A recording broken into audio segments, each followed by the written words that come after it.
নমস্কার, কেমন আছেন সবাই? রামানন্দের রান্নাঘরে সবাইকে স্বাগত। চলে এসেছি আজকে একটি নতুন রেসিপি নিয়ে। আজকে আপনাদের বানিয়ে দেখা হচ্ছে লাউ চিংড়ি। চলুন পরবর্তী পর্যায়ে চলে যাব। লাউ চিংড়ি বানানোর জন্য প্রথমে কড়া গরম করে তেলটা গরম করে নিয়েছি। এবার এর মধ্যে চিংড়ি মাছটা প্রথমে ভেজে নেব।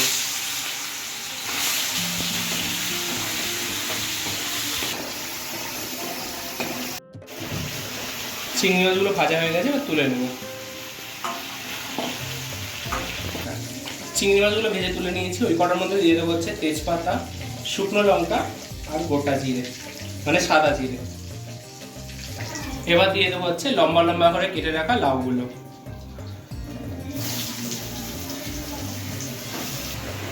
লাউগুলো দিয়ে দিয়েছি। এবার চিড়ে রাখা কাঁচা লঙ্কাগুলো দিয়ে দেবো। এবার হচ্ছে লাউটা ভালো করে ভেজে নিতে হবে।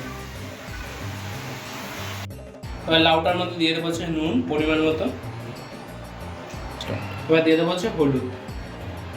এবার সব কিছু ভালো করে মিশিয়ে নেব, নুন আর হলুদটা লাউয়ের সাথে। এবার হচ্ছে ঢাকা দিয়ে দেবো লাউটাকে সেদ্ধ হওয়া পর্যন্ত। 10 মিনিট পর চলে এসেছি। দেখতেই পাচ্ছেন লাউ থেকে কতটা পরিমাণে জল বেরিয়ে গেছে। এবার এর মধ্যে দিয়ে দেবো হচ্ছে চিংড়ি মাছটা, ভেজে রাখা চিংড়ি মাছটা দিয়ে বেশ কিছুক্ষণ মানে খুলে রাখবো, আর ঢাকা দেবো না, কারণ লাউটাও সেদ্ধ হয়ে গেছে। এবার হচ্ছে যে বেশ কিছুক্ষণ ধরে লো টু মিডিয়ামে রেখে শুকিয়ে নেব লাউয়ের জলটাকে। লাউয়ের মধ্যে জলটা প্রায় শুকিয়েই গেছে। এবার হচ্ছে যে উপর দিয়ে ছেড়ে দেবো স্বাদ পরিমাণে চিনি আর কিছুটা কুচিয়ে রাখা ধনেপাতা। এবার একটু নেড়ে ছেড়ে নামিয়ে নেব। নামিয়ে নিয়েছি আমাদের লাউ চিংড়ি।